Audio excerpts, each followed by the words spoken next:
ज्या काळाला समस्त जग मृत्यूलोक घाबरतं, तो काळ या चिंतनानं, किंवा महाराज एका अभंगात म्हणतात, काय नोहे केले एका चिंतिता विठ्ठले. एका विठ्ठलाचं चिंतन केल्यानं काय होत नाही, काळ दूर जातो, सर्व साधनांचं सारय म्हणूनी लाहो करा. महाराज फक्त काळ दूर सारावा म्हणून जर चिंतन करायचं असेल तर पोटा पाण्याचं पण पाहिलं पाहिजे हो. नुसतं भजन करून पोट भरतंय का? भरतं का? नाही म्हणा, नाही तर हो म्हणा. राग राग कशाला पाहता? भीव वाटतं बरं मला. एक तर एवढे लांब लांब बसलात तुम्ही सगळे, अडचणीतलं गाव आहे आडुळा. काहीतरी पाहिजे ना. महाराज म्हणले, अरे जो भजनाला लागला त्याचा योगक्षेम परमात्मा चालवतो, पाळनाची नाही चिंता, ठावरिता देवाचा. एवढंच नाही, वेळ पडली ना तर तुका म्हणे जीवासाठी देव पोटी पडेल. विठ्ठल विठ्ठल येऊलीसे लोप लावी येले द्वारी, त्याचा वेलू गेला गगनावरी मोगरा फुलला. हे रोप लावायचं आणि ते वंश परंपरेनं पुढे सद्गतीत झालं पाहिजे. आजोबापासून आलं, खापर पंजोबापासून आलं तर पुढे नातवा पतरुंडापर्यंत हे गेलं पाहिजे. आणि त्यानं वारकरी संप्रदायाची सेवा निष्ठेनं केली पाहिजे. कारण का? हा संप्रदाय जर टिकला, हा धर्म जर टिकला तर महाराज आपल्या जीवनातलं सुख आहे. माझ्याकडे लक्ष द्या, आपल्या जीवनातलं सुख आहे. हा धर्माची प्रतिभाषा आता लोकांनी बदलली. धर्म म्हणजे जातपात नाही, त्याच्यावरून लोक भांडायला लागले, वाद करायला लागले. अरे धर्म कोणता वेगळा आहे सांगा ना. जो दिवा सगळ्या जगाला उजेड देतो, त्याच्या बुडाखालचा अंधार त्याला कधी दिसलाच नाही. तुकोबराय हा अंधार दूर करायला आले आहे. तुकोबराय आले तो सन्मार्ग दाखवायला आलेत. आणि खरं एक सांगू का, मनाच्या कुपीत वाक्य घेऊन जा. तुकोबांनी जो धर्म सांगितला ना, तो भागवत धर्मापेक्षा मोठा धर्म दुसरा कोणताच नाही आहे. कोणताच नाही. काही नाही बाबांनो, एकच करा. मला सांगा, अर्जुनाने ज्या वेळेला देवाला गोंधळून प्रश्न विचारला, देवा मी काय करू मला सुचेना, त्यावेळेला भगवंताने गीतेमध्ये उत्तर दिलं, ए अर्जुना ऐक, तुझ्या सर्वाच दुःखाचं कारण हे आहे की तू स्वतःला जास्त महत्व द्यायला लागलायस. तू ज्या मायेमध्ये फसलायस ना, दैवी हेशा गुणमयी मम माया दुरत्तया. थोडासा इको दे आणि आवाज चांगला ठेव, माझा बसलाय बाबा आताच, त्याला उभा केलाय कसं तरी मी. ऐक, या सगळ्या दुःखाचं कारण तुझं ममत्व आहे ना. मग एक काम कर ना, आचार्याकडे लक्ष दे ना तुझ्या परिवाराकडे लक्ष दे. तुझा सगळ्यात मोठा धर्म एवढाच आहे अर्जुना, सर्व धर्मान परित्यज्यम माम एकम शरणम व्रज. विठ्ठल विठ्ठल.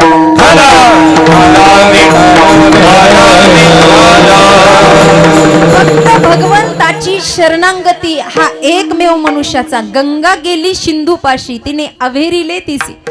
अरे गंगेनं सिंधूलाच जाऊन मिळायचं असतं, तसं अंशानं अंशीलाच जाऊन भेटायचं असतं.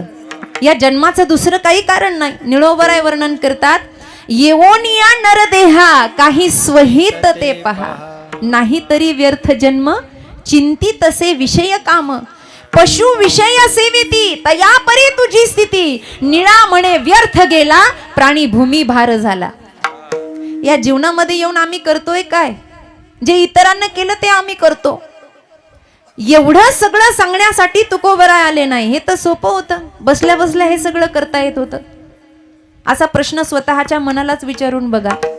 तुकाराम महाराजांनी जर गाथा लिहिलीच नसती, गाथा कळते ना माझी भाषा? हो म्हणा, हो मला बरं वाटतं. गाथा लिहिलीच नसती महिला मंडळ, तर असं झालं असतं का की तुकाराम महाराजांना विमानच आलं नसतं? फक्त गाथ्यामुळं विमान आलं काय तुकोबरायांना? हा गाथा फक्त आपल्या अंधकारासाठी आहे. त्यांची भजन साधना एवढी निष्ठेची होती की देवाला सुद्धा त्यांना न्यायला यावं लागलं. एवढा त्यांच्या भजनाचा एक प्रभाव होता माईबाप. आणि तो प्रभाव सिद्ध करण्यासाठी त्यांनी काही प्रयत्न केले नाही, फक्त अखंड भजन केलं. लोकांजवळ प्रदर्शन केलं नाही. लोकांचं प्रदर्शन थांबावं आणि जीवनाचं दर्शन व्हावं.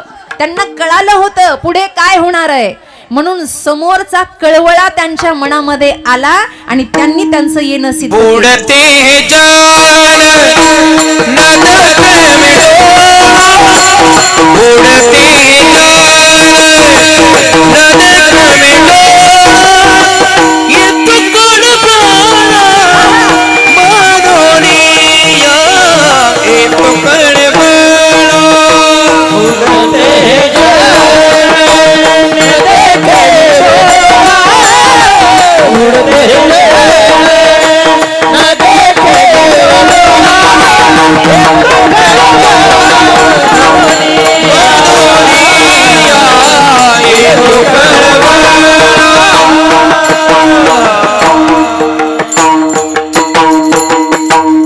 ऐसी कळवळ्याची जाती करी लाभावी न प्रीती, लेकुराचे हित जाणे किंवा वाहेम. आईला जसा कळवळा आहे ना तसा या संत. म्हणून बऱ्याच अभंगामध्ये तुकोबरायांनी आई बापाची उपमा दिली आहे संतांना. तुम्ही संत माय बाप, जिचे पिढे बाळ प्राण तियेचा विकळ, ऐसा मातेचा स्वभाव सूत्र दोरी एक जीव. या अभंगात शेवटी महाराज म्हणतात, तुका म्हणे संत तुम्ही बहु कृपावंत. अरे आमचे आई बाप आमच्यावर जसे उपकार करतात ना, म्हणून मी नेहमी सांगत असते, भाग्यानं महाराष्ट्रात जन्माला आलेल्यांना दोन आई आहेत. एक जन्म देणारी आई आहे जिनं दूध पाजून आपल्याला मोठं केलं, आणि दुसरी जी समाधीस्थ आळंदीत आपली वाट पाहते, ज्ञानाबाई माझी अनाथाची माय. ज्ञानाबाई माझी अनाथाची माय. ज्ञानाबाई माझी अनाथाची माय. ज्ञानाबाई माझी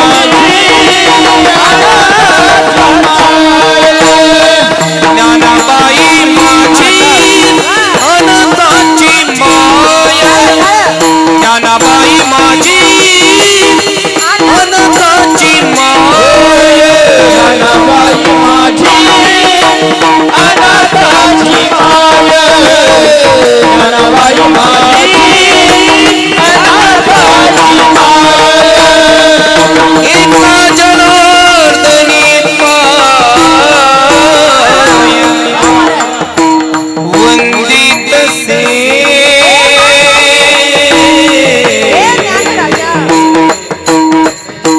माऊली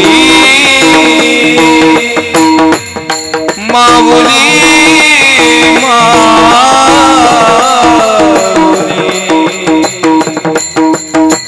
ज्ञान राजा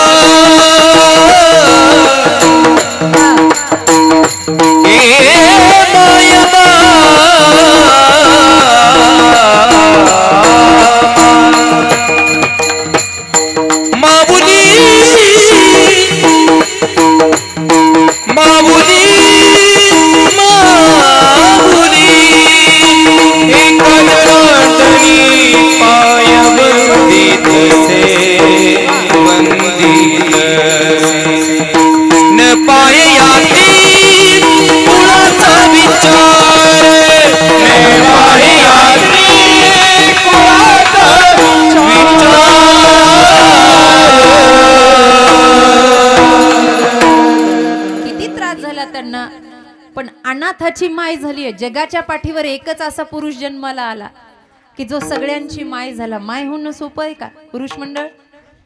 तुम्ही माना हलवा बरं. माय होणं एवढं सोपं आहे? सोपं नाही. त्या किती अनंत यातना होतात त्या आईला विचारा. आई पण एवढं सोपं नाही बाबा. त्याला स्वतःच जीवन पणाला लावावं लागतं. आई म्हणलं ना संतांना, याचं कारणच आहे, या संत माईबापांनी सुद्धा स्वतःच जीवन पणाला लावलं. त्यांनी जेवढी जीवनात परीक्षा, आज उपदेशपर अभंग त्यांनी लिहिलाय ना, त्यांची अधिकार आहे म्हणून लिहिला.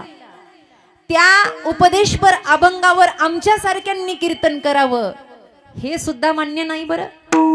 कारण त्यांनी जेवढं सहन केलं तेवढं आता कलियुगात आम्हाला सहन होत नाही. वेदना झाल्या तर एकादश सोडायची वेळ यायला लागली. नाही हो, डॉक्टरांनी गोळ्या घ्यायच्या सांगितल्यात, सोडा एकादशी. तिकडे त्यांचा जीव जातो पाहे, देह जाओ अथवा राहो, पांडुरंगी दृढ भावो. बोला, कुठला परमार्थ आपण कुठे आणलाय? ज्याला आता आपण परमार्थ म्हणतो ना, ओट्यावर बसल्यावर आपण चार लोकांना नाम सप्ताह त्यासाठी आहे का सांगतोय आपण लोकांना? केलंय काय आपण तुकोबासाठी? केलं काय आपण माऊलींसाठी? कधीतरी बसल्यावर स्वतःला प्रश्न विचारा. आमच्या बाया म्हणत असतात, माऊलींच्या मंदिरात गेलो पारायण केले, काही काही ना तिथं येऊन सोयरिकी जमवल्या. निर्बुद्ध प्राणी कुठले? ज्याला बुद्धी नाही ना तो त्या समाधीवर डोकं ठेवून संसार मागतो, त्याला दळभद्री म्हणावं. अरे ती वैराग्याची भूमी आहे. कधीतरी सुवर्ण पिंपळाच्या खाली बसून म्हणा, ए ज्ञानदेवा, अरे एवढं केलं जगासाठी, मी काय केलंय तुझ्यासाठी? ए तुकोबाराय, मी काय केलंय तुमच्यासाठी? मी तुमचं लेकरू म्हणून घेतोय. आज हा उपदेशपर अभंग आहे ना, मग त्यांच्या चरित्राकडे बघा, त्यांचा अधिकार किती आहे. एकीकडे सगळं गाव आणि एकीकडे तुकोबर आहे. कळतंय का? आता 4 कविता लिहिले की लोक माऊली माऊली करत महाराज मागे येतात. आता हा फुलांचा वर्षाव केला. देवाच्या अंगावर वाहत जा बाबा, दुसऱ्या वेळेस चुकून मी आले तर माझ्या अंगावर टाकू नका. आमची तेवढी पात्रता नाही. हे फुलं देवाच्या रावळात वाहण्यासाठी आहेत.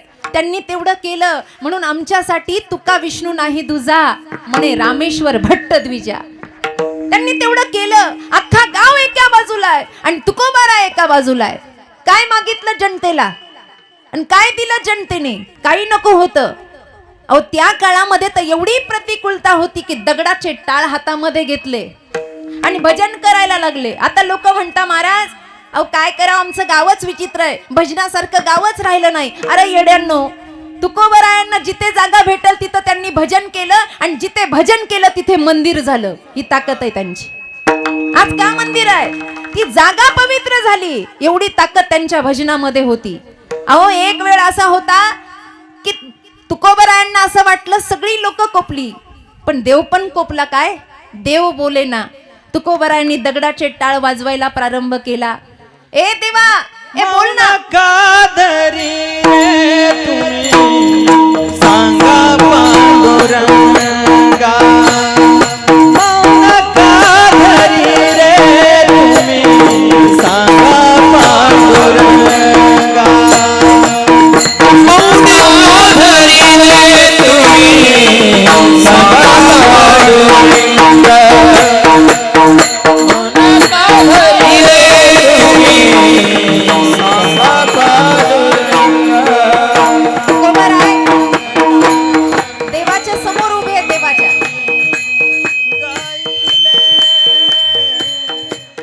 ए देवा,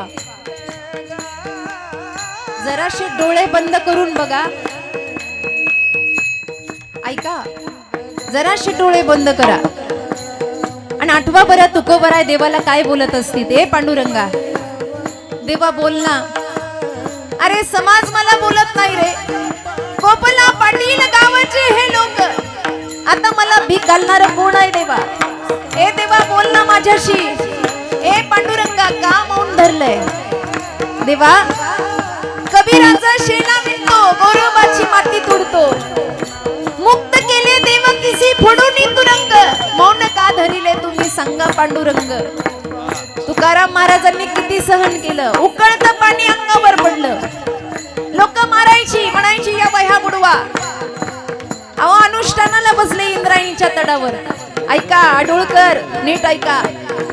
इंद्रायणीच्या तटावर तुकोबराय बसले. आजही ती जागा पवित्र आहे. आताच वर्तमान सांगत नाही, आता कुणालाच टेन्शन सहन होईना. लोक मरायला लागले आहेत. काय आहे, कुठे तुकोबा, कुठे आपण विचार करा. अनुष्ठानाला बसले. छोटी छोटी लेकरं होती आजूबाजूला. जी आवली तुकोबरायांना म्हणत होती, पदरी घातले भिकाऱ्याच्या, आई बापाला शिव्या देत होत्या, का माझं वाटोळं केलं याच्यासोबत माझा विवाह, त्या सुद्धा आल्या आणि आई साहेब बसल्या. गावातल्या लोकांनी भाकरी आणल्या होत्या. ए तुका, अरे वह्या बुडवल्या रे तुझ्या अभंगाच्या, एक घास तरी खाना बाबा. तुकोबा म्हणले नाही. लक्ष सुद्धा नव्हतं लोकांकडे, भाव देहातीत नव्हते. जाऊ द्या तुकोबांचं. छोटी छोटी जी बाळं होती ना, भगीरथी अतिशय छोट्या होत्या, त्यांना काही मावश्या म्हणायच्या, ए भगीरथे अगं मरशील ग बापाच्या माग, एखादा तुकडा घास खाना. तिनं म्हणावं, अरे माझा बाप उपाशी आहे, माझ्या बापाचं तोंड बघा सुकलंय र, मी कसं खायचं. काय दिवस काढलेत महाराज. आज आम्हा कीर्तनकारांना त्यांच्यामुळे चांगली जागा आहे. ते देवाला भांडतात. दे देवा बोल ना माझ्याशी, बोल बोल. दगडाच्या टाळावर गायले अभंग, सांगा पांडुरंगा.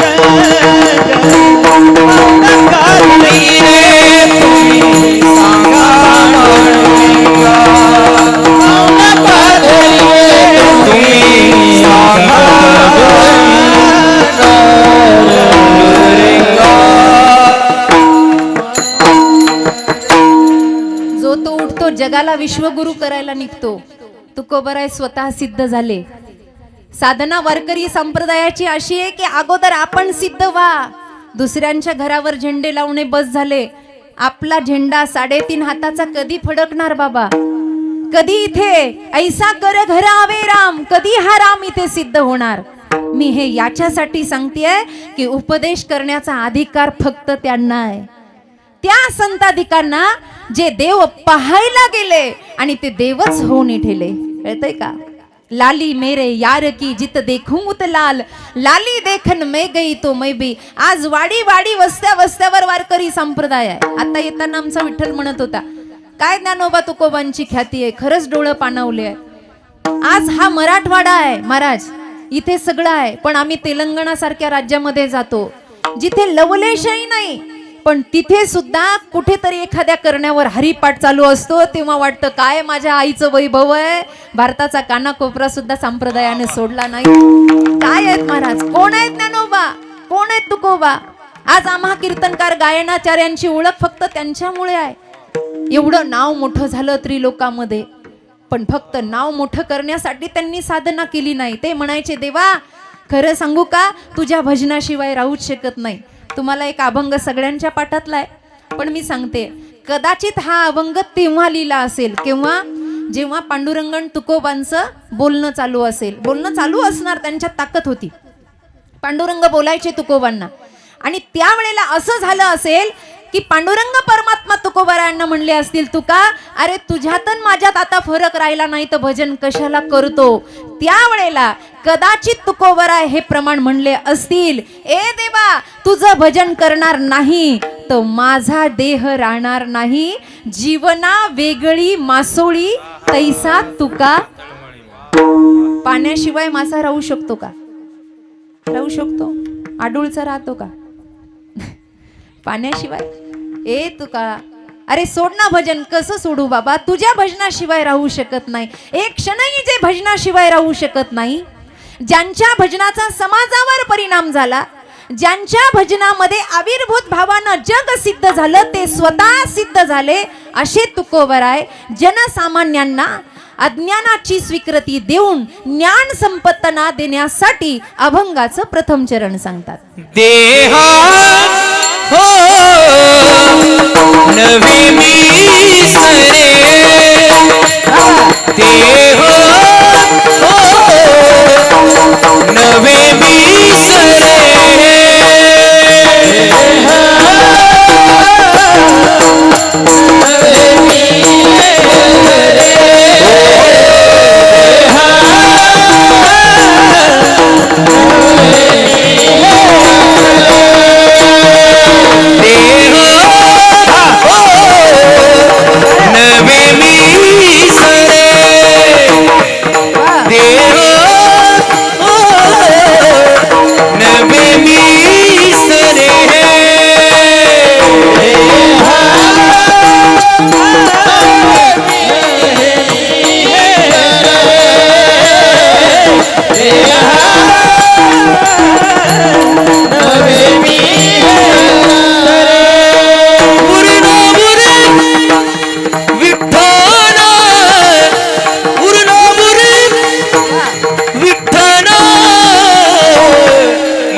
उपदेशपर प्रकरणातलं हे पहिलं चरण आहे. अरे बाबा, या मृत्यूलोकामध्ये देह मिळाला, हा पिंजरा मिळाला 3.5 हाताचा, पण हा माझा, हा माझा, हा माझा म्हणून आयुष्यभर आपण अहमदंड करतो आणि सगळं काही याच्यासाठीच खर्ची घालतो. खरं तर देह हा फक्त भजनासाठी मिळाला, किंवा पावला हा देह काकताली न्याये, अनायासे हाती लागलेला हा नरदेह आहे.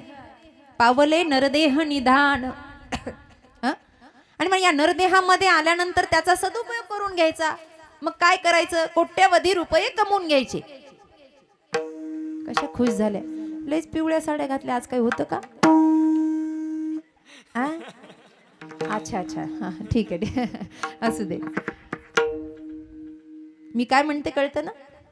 देह मिळाला मग एकदाच करून घ्या. चार्वाकासारखं, यावत जीवम सुखद जीवेत ऋणम कृत्वा घृतम पिबेत भस्मीभूतस्य देहस्य पुनरागमन कुतः. आयुष करून घ्या, कमवून घ्या, खाऊन घ्या. लोक म्हणता पुन्हा नरदेह आहे का? पण असं कुणी म्हणत नाही. बसल्या बसल्या भजन करा. वेळ वाया चाललाय, किती वेळ वाया चाललाय या देहाला सजवण्यामध्ये. संत कबीरांनी सुद्धा अभंग लिहिलेत आणि कबीर महाराजांचा प्रसिद्ध अभंग आहे जो या फक्त देहावर आहे. इस तन धन की कौन बढ़ाई, देखत नैनों में मट्टी मिलाई. इस तन धन की कौन बढ़ाई,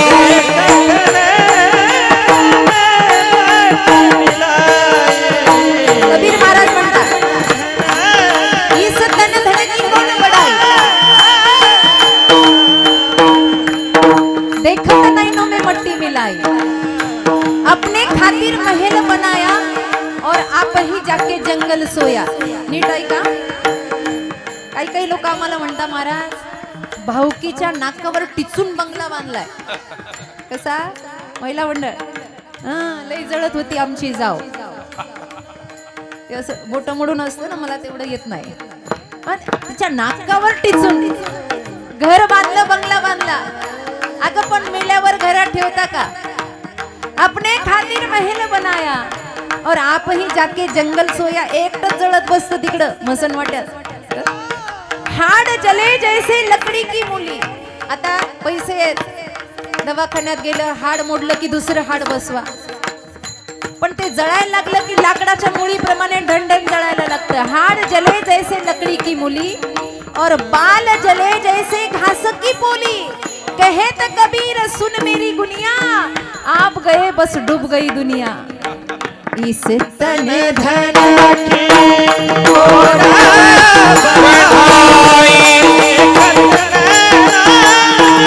मिट्टी मिलाई, इस तन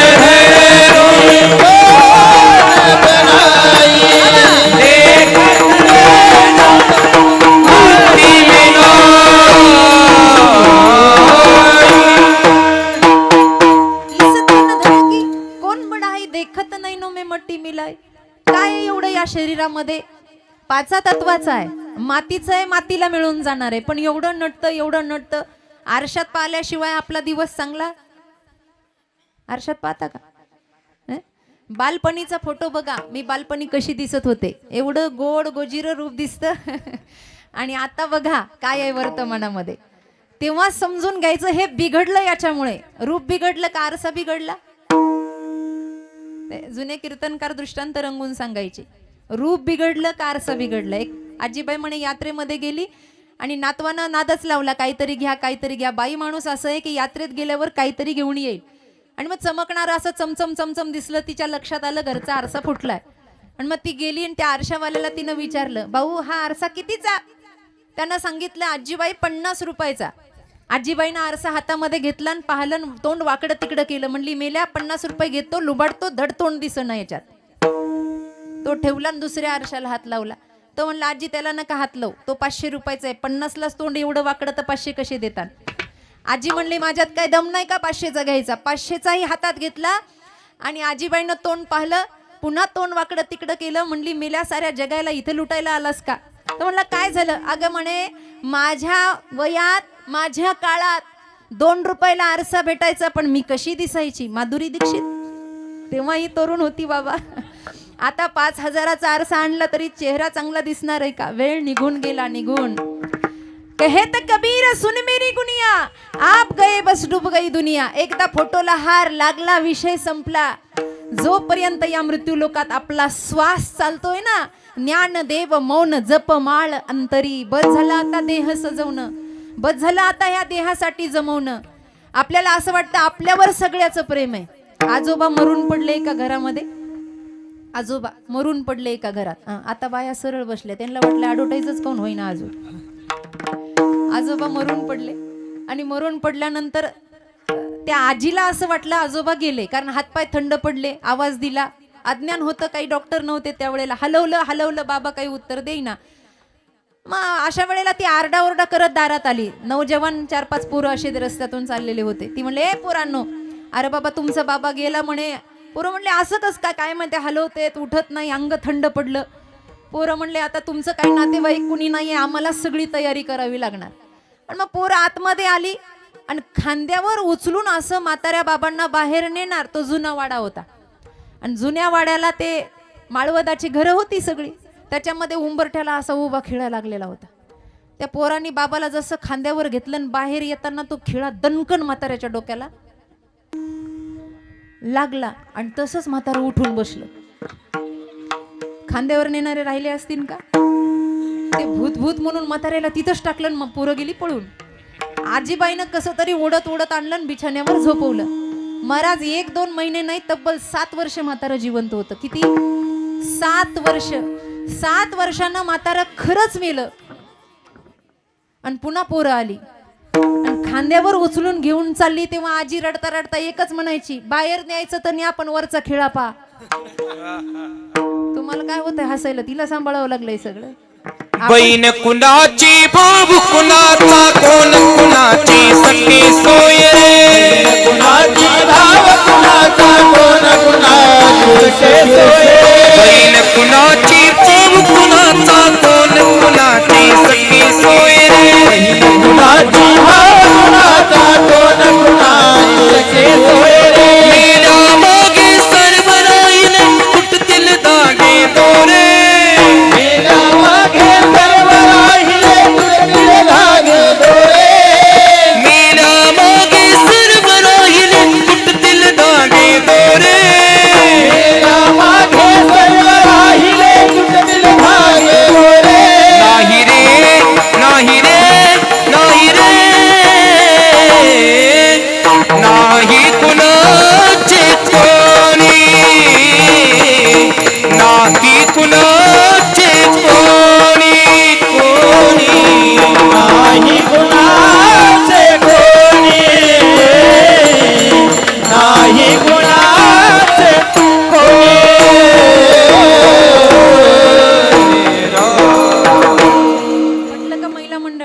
नाही कुणाचे.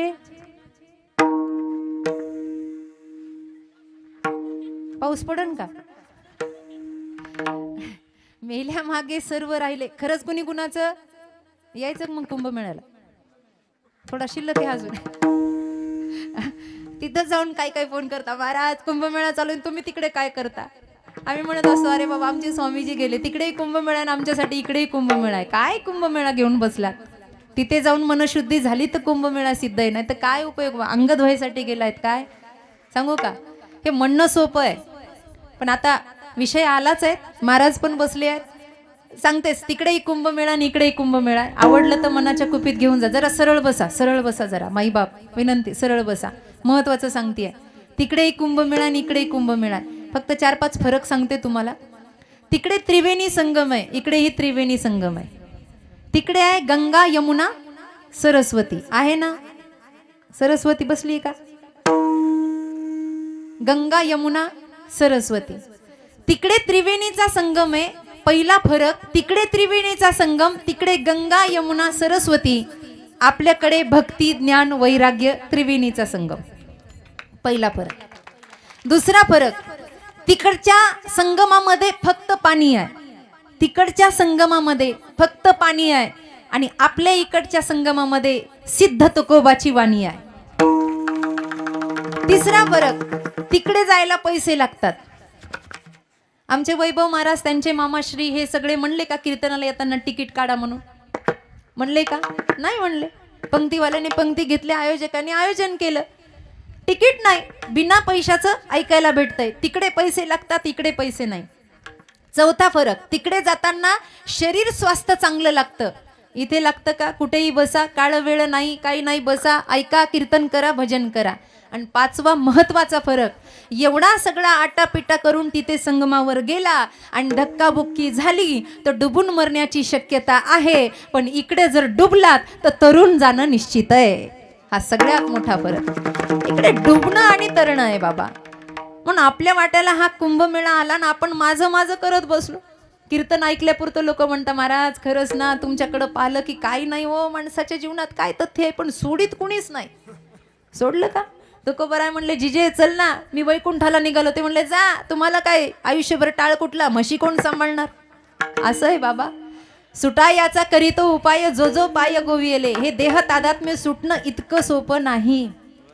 याला आपण अशी मिठी मारली आहे आणि याला असं आपलं कवळलंय की याच्यातून आपलं मन निघेना. अरे जशी एखाद्या तीर्थक्षेत्राला गेल्यावर एखादी धर्मशाळा भाड्यानं घ्यावी, किरायानं घ्यावी, तसा काहीतरी कर्म आणि भजनानंदाचा आनंद घेण्यासाठी हे घर आपल्याला भाड्यानं मिळालं. वस्ती कर वस्ती आला, प्रातःकाळी निघून गेला, तैसे असावे संसारी, जगभरी प्राचीनाची डोरी. वस्ती कर वस्ती आला, प्रातःकाळी उठून गेला, तैसे असावे संसारी.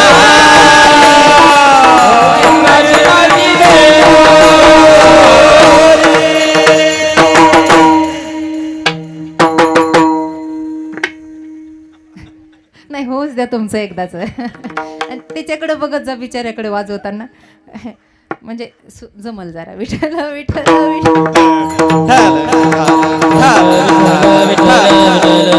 वस्ती कर वस्ती आला, काहीतरी करण्यासाठी आलो, आपलं कर्तव्य संपलं, निघून गेलो. सांगतो का देह नव्हे मी हे सरे. या देहाचं तादात्म्य धरून बसलोय, याची आवड धरून बसलोय, जे करायचं ते बाजूला राहिलं, त्याच्यामुळे विठ्ठलाचा आनंद घेता येत नाही. तुकोबराय म्हणतात, हा जर उरला उरे विठ्ठल, हा आनंद घ्यायचा असेल तर त्याच्यासाठी संप्रदायात एक साधना सांगितली, अभंगाचं दुसरं चरण.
म्हणूनी लाहो करा, घाई करा, तातडी करा, गजर करा.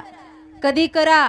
सकाळी उठल्यापासून करा, झोपेपर्यंत करा, जागृत अवस्थेमध्ये करा. आणि इतका करा की आपण झोपल्यावर सुद्धा अर्जुनाचा रोम रोम जसा कृष्ण कृष्ण म्हणत होता ना, तसं आपला रोम रोम सुद्धा कृष्ण कृष्ण राम राम म्हणून लाहो करा. काळ सारा चिंतन. अरे जीवनात येणाऱ्या प्रत्येक वेळेचा, प्रत्येक क्षणाचा, प्रत्येक मिनिटाचा सोनं केलं पाहिजे. नामसप्ताह त्याच्यासाठीच आहे. नामसप्ताह कशासाठी? आपल्या नामसप्ताहाचं नाव काय? अखंड. असं आहे का? अर्ध्यात अखंड हरिनाम सप्ताह असं नाही, अखंड आहे. कुठेही खंड पडू नये. या 3.5 हाताच्या देहामध्ये आपला कुठेही खंड पडू नये.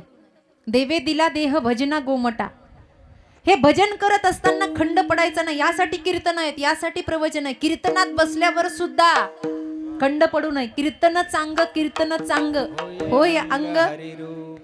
कीर्तनकाराचंही अंग हरिरूप व्हावं आणि सांगणाऱ्याचंही व्हावं.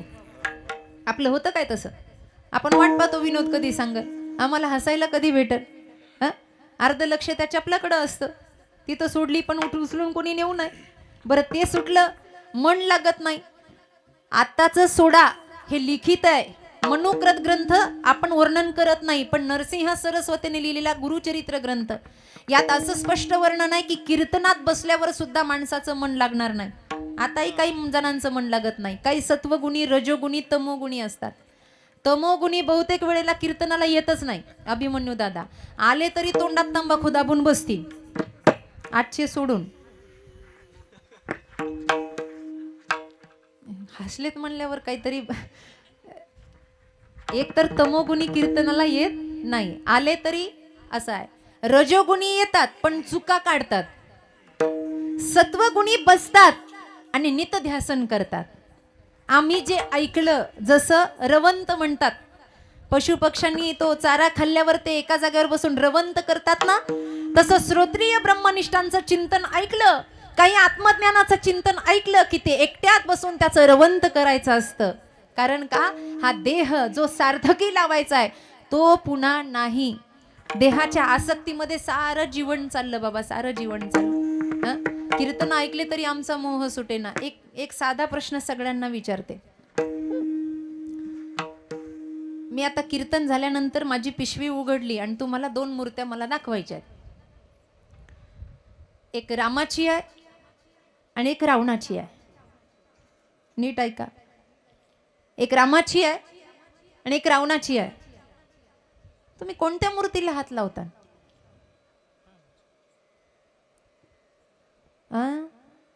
पंगत नाही झाली काय? जर मोठ्यानं म्हणा. का सुळावर देणार आहे का पुरुष मंडळ? असं जरा मोठ्याने म्हणा. रामाची. रामाची बरोबर का? अवघडच आहे हे सगळं. रामाची का? मग म्हणा ना मोठ्याने, रामाची. बर. रावणाचीला हात नाही लावणार?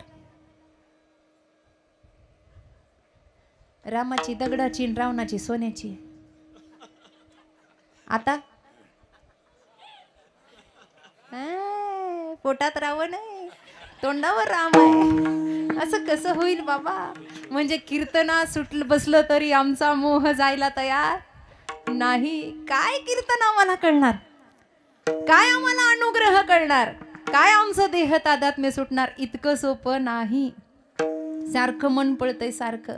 लाहो करायला वेळ कुठे? जगाची धुनी कोण धुत बसणार? मन चंचल चपळ जाताई तान लगे मेळ, जाताई तान लगे मेळ, जाताई तान लगे मेळ. मन चंचल चपळ जाताई तान लगे मेळ, जाताई तान लगे मेळ, जाताई तान लगे इतकं चंचल आहे. कृत यह मन की अटपटी, झटपट लखे न कोय. झटपट लख जाय तो चटपट दर्शन होय. याला बांधून ठेवणं हे सारखं संसाराकडे. बरं आपण त्या काकड्यापासून रडतोय संसार दुःख मूळ. रडतो की नाही? रडतो की नाही सांगा मला. रडले ना? इमानदारीनं वरती हात करा बरं. कोणाकोणाची लग्न झाले? इमानदारीनं वरती हात करा. कुणाकुणाचे लग्न झालेत? अगं बाई महाराज, सगळे संन्याशीच बसले तिथे. ह्याही संन्याशी आहेत. म्हणजे इतका कटाळा आलाय का वर हात करायची पण इच्छा नाही यांना. एवढा कंटाळा येऊन सुद्धा आमचं मन पुन्हा तिथेच फसतंय. समर्थ रामदास सत्संगाला बसायचे आणि बसल्यानंतर लोक असे बसायचे, कुणी जांभळ्या द्यायचं, कुणी स्वतःच्या हातात घड्याळ असून दुसऱ्याला टाईम विचारायचं. जेला कटाळा आला ना ते शेवटी असंच करीत असतात. 11:15 11:15 दरम्यान त्यांना जर वाटलं ना लयच वेदांत सुरू झालाय, मग किती वाजले रे, म्हणजे हे इथून सुरू होतं बायांचं. बाई काय करा, उद्याच्या भाजीला काय काही कळच ना, म्हणजे विषयच नाही बोलायला, काहीतरी बोलायचं. असंच सत्संगामध्ये सुरू राहायचं. समर्थांनी बघायचं ना अभ्यास करायचा. एक दिवस समर्थ सगळ्यांना म्हणले, अरे बाबा मी करता ऐसे म्हणसी, तेने तू कष्टी होसी, राम करता म्हणता पावसी, यश कीर्ती प्रतापे. दासबोध वाचा तुम्ही. ते म्हणले, अरे कशाला मी माझं करता, हे सगळं सोडा. लोक म्हणले, महाराज सुटायलाच तयार नाही. आम्ही एवढा सोडायचा प्रयत्न करतो पण सुटायलाच तयार नाही. महाराजांनी एक कृती केली. पावसाळ्याचे दिवस येईपर्यंत रोज सत्संग केला. पावसाळ्याचे दिवस आले, एक पिंपळ वृक्षाचं झाड त्या सत्संग हॉलच्या समोर होतं आणि त्या झाडाजवळ अशी मुठभर साखर टाकली. आता मुंगळे आणि मुंग्या पावसाळ्यात जास्त, एवढं तरी पटतंय ना, मुंगळे आणि मुंग्या. ते अर्ध झाड भरलं महाराज सत्संग सांगेपर्यंत, अर्ध झाड भरलं. आणि भरेपर्यंत महाराजांनी प्रवचन चालू ठेवलं. अर्ध झाड असं भरलेलं दिसलं की चालू प्रवचनातून महाराज उठले. सगळ्यांना माहितीये समर्थांना फक्त एक लंगोटी असायची, पूर्ण अंग उघडं. जाम समर्थ काही लांब नाही तुमच्यापासून. समर्थ रामदास स्वामी फक्त लंगोटीवर, पूर्ण देह उघडा. आणि सगळे असे बसलेले. महाराजांनी ते झाड अर्ध्यात भरू दिलं आणि तसेच्या तसे उठले, पळत गेले आणि त्या झाडाला अशी मिठी मारली. आता मिठी मारल्यानंतर मुंगळे अंगावर चढले, काय गुदगुले केले असतील का. ते मुंग्या तरी बिचाऱ्या गरीब आहे, पण ते मुंगळे एवढे आगाऊ आहे. ते जर माणसाचं मांस धरलं तर तुटते पण मांस सोडत. काय मुंगळे इतके चिटकून बसता. मुंगळ्याचे सांगते मी तुम्हाला, काय झालं हसायला. एवढे चिटकून बसता महाराज, तुटायची वेळ होती पण ते काही सोडत नाही. महाराजाच्या अंगाच्या चिळकांड्या उडाल्या, रक्ताच्या सगळ्या धारा लागल्या आणि महाराजांनी मोठ्यानं ओरडायला सुरुवात केली, वाचवा वाचवा. 2-3 शहाणे समोर बसून कीर्तन प्रवचन रोज ऐकायचे. ते म्हणले हे तर येडं निघालं. महाराजाला तर आम्ही शान समजित होतो म्हणून याचा अनुग्रह घेतला. ते 2-3 जण शहाणे म्हणणारे महाराजांच्या जवळ गेले, म्हणले स्वामी का रडताय. ते म्हणले, अरे मुंगळे मुंग्या फार चावतायत, मला त्रास सहन होईना.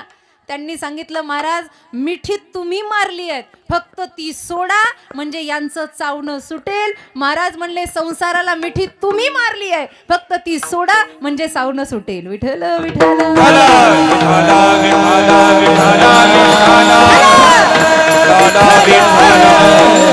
ही मिठी सुटावी, हा मोह दूर व्हावा म्हणून लाहो करा. काय होईल त्यानं, काळ सारा चिंत नाही. महाराज फक्त काळच दूर जाईल का, पुन्हा या देहाचं काही भरण पोषण नाहीये का. महाराज म्हणले, अरे गीतेचं त्याचं तत्व आहे, जो होय मज अनन्य शरण, त्याचे निवारी मी जन्म मरण, या लागी शरणांगता शरण, मीच ऐकू अनन्यश्चिंतयंतो मा ये जनापयुपासते तेषाम नित्यभियुक्तानाम योगक्षेम वहाम्यहम. अभंगाचं 3रं चरण. पाळनाची नाही चिंता, पाळनाची नाही चिंता,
कोणी काही धक्का लागू दिला नाही अंगाला. भजन केलं का म्हणून लाहो करा, काय होईल देव सांभाळेल ना बाबा सगळं. त्याचं तत्व आहे. तुकोबरायांचा एक प्रसिद्ध अभंग आहे, माझ्या विठोबाचा कैसा प्रेम भाव आपणची देव होय गुरु. हा अभंग म्हणताना कधीतरी डोळ्यात पाणी येतं का? एवढ्या दिवसाचा हरिपाठ चालू आहे, एवढ्या दिवसाचं भजन चालू आहे. हा अभंग सिद्ध तेव्हा होईल ना जेव्हा देवानं आपल्यावर केलेली कृपा आठवेल. जन्म झाल्यापासून आतापर्यंत इथे बसलेल्या माईबापांवर कुणावर कधी ना कधीतरी विठ्ठलाची कृपा झाली असेल का नाही? तुम्ही उगाच कीर्तनाला आलात का? आज मी इथे व्यास मंचावर उभी आहे, महाराज बसलेले आहेत, माझी भावंड गातायत, ही दोघं वाजवतायत, काहीतरी कृपा आहे की नाही याचा आठव कधीतरी झाला पाहिजे. भांडायला देवाला आपण तयार होतो. तुकोबराय म्हणतात कधी जरी त्याच्या जवळ बसा. हा अभंग म्हणताना 100% डोळ्यात पाणी आलं पाहिजे. ए देवा माझ्या विठोबाचा, ए देवा काही नव्हतं माझ्याकडे, देवा तुला कधीतरी म्हणलो असेल, देवा काय रे माझे हे हाल, जगाला एवढं दिलं माझी फाटकी जोळी, ए देवा माझ्या विठोबाचा कैसा प्रेम भाव आपणची देव होय गुरु. पडिये देह भाव पूर्वी वासना अंती ते आपणा. माझं म्हणताना काहीतरी झालं पाहिजे, काहीतरी अनुग्रहित झालं पाहिजे ना बाबा. आणि त्याला एकदा माझं म्हटलं की तो आपला सगळा योगक्षेम चालवतो. तुका म्हणे घालू तयावरी वाहू हा संसार. हे तुकोबरायांचे अनुभवाचे बोल आहेत. जीवन जगत असताना कधीतरी त्याच्यावर सोपून बघा. बैलगाडी खाली चालणाऱ्या कुत्र्याला असं वाटतं मी चाललं नाही तर गाडीच बंद होईल. जुन्या लोकांना माहिती आहे. आणि मग ते कुत्रं चालतं वरून गाडी चालते. खरंच कुत्र्यामुळं गाडी चालते का ती? मग का मीपणाचा डिंगोरा. लोक म्हणता महाराज मी जर गेलो तर घर परिवाराचं कसं होईल? आम्ही म्हणत असतो तू मर, तो 10व्याला सप्ताह करू आम्ही, तू मरून तर बघ. अरे इथे कुणाचं कुणा वाचून? चालणारं कुत्रं हाड सापडतं म्हणून हाड तोंडामध्ये घेतं आणि चावता चावता त्याच्याच हिरड्यातून जसं रक्त निघतं, पण ते आनंदी होतं की मी चावून चावून या हाडातून रक्त काढलं. वेड्या ते रक्त तुझंच आहे. तसं इथे राबून राबून राबून जीवन बर्बाद झालं, पण आपलं किती बर्बाद झालं हे सुद्धा कळेना. क्षणभर सुखासाठी सगळं वाया घातलं. काय आहे महाराज, क्षण हाची करावा विचार, तरावा या पार भव सिंधू. पुन्हा हातातून गेलं की सुटलं की नाही. उठ जाग मुसाफिर भोर भैया ब्रैन कहा जो सोवत है, जो सोवत है सो खोवत है, जो जागत है सो पावत है. उठ नींद से अखियां खोल जरा और अपने प्रभु से ध्यान लगा, यह प्रीत करण की रीत नहीं, प्रभु जागत है तू सोवत है. अरे त्याला झोप आहे का? सांगा ना मला. सगळ्या सृष्टीचं सर्जन तो करतो. काही लोक म्हणतात आमचं कसं होईल. अरे चिंता कशाला करता, त्याच्यावर सोपवा. जेव्हा दात नव्हते तेव्हा आईच्या स्तनात दूध त्यानंच दिलं ना. आता दात आहे तर तो खायला देणार नाही का? पण आपला त्याच्यावर विश्वास बसेल तेव्हा. गीता सांगते श्रद्धावान लभते ज्ञानम तत्पर संयतेंद्रिय. त्या कौरवांच्या विरोधात जाऊन पांडवांना सांभाळलं. स्वतःसाठी सोन्याची द्वारका अश्विनी कुमाराच्या मदतीनं तयार केली. सगळ्यांचं स्वप्न असतं अन्न वस्त्र निवारा. देवालाही काय राहावंसं वाटलं नसेल का? पण देव त्या घरामध्ये किती काळ राहिले हे माऊलींचा हरिपाठच आपल्याला सांगेल. ज्ञानदेव म्हणे व्यासांची या द्वारकेचा राणा कशासाठी पांडवांच्या घरी राहिला. काही लोक म्हणतात आत्याची मुलं होती. जर तिथे सगळे सोयरे होते तर दानव कुळातला प्रल्हाद कोणता नातेवाईक होता? अरे ऊंच नीच काही नेनो भगवंत तिष्ठे भाव भक्ती देखोनिया. फक्त त्याच्यावर श्रद्धा ठेवा. चोखोबांवर एवढे संकट आले, चोखोबांनी चिंता केली नाही. चोखोबाची बहीण झाला सरंगधर, वहिनी उघडा दार हाका मारी. महाराज सेना महाराजांना दर्शन दिलं, नावी बनले स्वतः. नरहरी महाराजांना दर्शन दिलं, संतांवर कृपा केली. ते संत याच महाराष्ट्रातले आहेत. जर त्यांच्यावर एवढी कृपा होते, कधीतरी विचार करा आपल्यावर का होत नाही? का होत नाही? आपण कुठेतरी आपल्या मनात वाकडेपणा आहे. माऊलींची एक प्रसिद्ध ओवी आहे, झडझडोनी वाहिला निग ये भक्तीचे वाटे लाग, जेवी पावसी अव्यंग निजधाम माझे. कुठे भक्तीचं अव्यंग? आपल्याला अजून भक्ती सापडलेली नाही. ज्याला आपण भक्ती म्हणतो ते फक्त ढोंग आहे, भक्ती नाही. कारण खरी भक्ती जर साध्य झाली तर मन संसारात लागतच नाही. तुकोबरायांचं मन खाण्यापिण्यामध्ये होतं का? जया परमार्थाची चाड त्यांनी सांडावे लिगाड. काय खातो आम्ही कासया सांगते. बाई आली एक ठकवायला, तुकोबराय म्हणले जाई ओ माये न करी सायास, आम्ही विष्णुदास तैसे नोय. ना काम बाधित करतो ना क्रोध बाधित करतो, ना मनाची आसक्ती. हे सगळं भावाव त्या देवावर लोटून दिला आणि देवा तू आता आम्हाला सांभाळ. आणि देवाने सांभाळलं. एक शेवटचा प्रसंग सांगायचा आहे महाभारतातला. एक शेवटचा प्रसंग आहे. कौरव पांडवांना सम्मिलित करण्यासाठी भगवंतांनी खूप प्रयत्न केला, झाले नाही. दुर्योधन म्हणायचा सुईच्या टोकावर बसेल एवढी जागा सुद्धा मी बिना युद्धाची देणार नाही. देवाचं शहाणपण संपलेलं होतं. अनेक प्रसंग आले, अनेक संकट आले, सगळा सामना झाला. अगदी शेवटचा प्रसंग महाभारतातला आपण अभ्यासू आहात, आपण वाचला असेल, ऐकला असेल. देवानं सोडलं नाही भक्तांना. त्याचं ब्रीद आहे, भक्ता राखे पायापासी दुर्जनाशी. त्यानं ते सिद्ध केलं. गंमत अशी झाली, सगळ्या कौरवांचा नाश झाला आणि आता हस्तिनापूरचं राज्य पांडवांच्या हातामध्ये येणार आणि प्रातः समयाला राज्याभिषेक होणार. कुणीतरी येऊन बातमी सांगितली, तो आंधळा माऊली त्याला रागे भरतात, आंधळा मोहे नाशीला, म्हातारा मोहे नासीला. तो आतूनही आंधळा होता आणि बाहेरूनही आंधळा होता. आता शेवट आलं तरी त्याला कळेना. झालं काय? गंमत अशी झाली, विदुरजी आले, सगळे लोक जमले आणि त्यांना सांगितलं, अहो आता म्हणले धर्मराजा गादीवर बसायचा आहे. वा वा म्हणले, मला आनंद आहे. डोळ्याला पट्टी बांधून गांधारी त्या ठिकाणी आली, तिलाही आनंद झाला. पण हा जो म्हणत होता मला आनंद झाला, याला खरा आनंद नव्हता. तो म्हणला असं आहे, सगळं आनंदाचं आहे, फक्त एक इच्छा राहिली आहे. आता पांडवांच्या बाजूनं विचार करणारे लोक म्हणले, जाऊ द्या, सगळं संपलंय बिचाऱ्याचं, मागून मागून काय मागणार आहे? एखादं घर मागेल, खायला अन्न मागेल, आधार मागेल.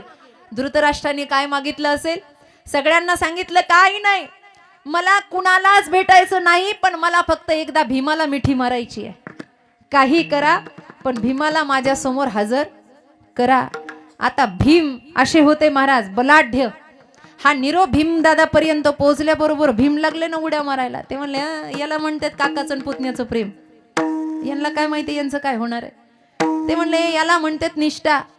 कुणाला नाही काका भेटणार, पण ह्या भीमाला भेटणार. कृष्ण म्हणले, लय उड्या मारू नको, तुला कळत नाही ते काय चाललंय म्हणून. ते म्हणले, नाही नाही, सगळं संपलं. अरे ज्याचं संपलं ते आता कशाला कटकारस्थान करेल? भगवान श्रीकृष्ण मनातल्या मनात म्हणतात, तो कौरवाचा बाप आहे, कटकारस्थान नाही करणार तर आंधळा शोभेल कसा?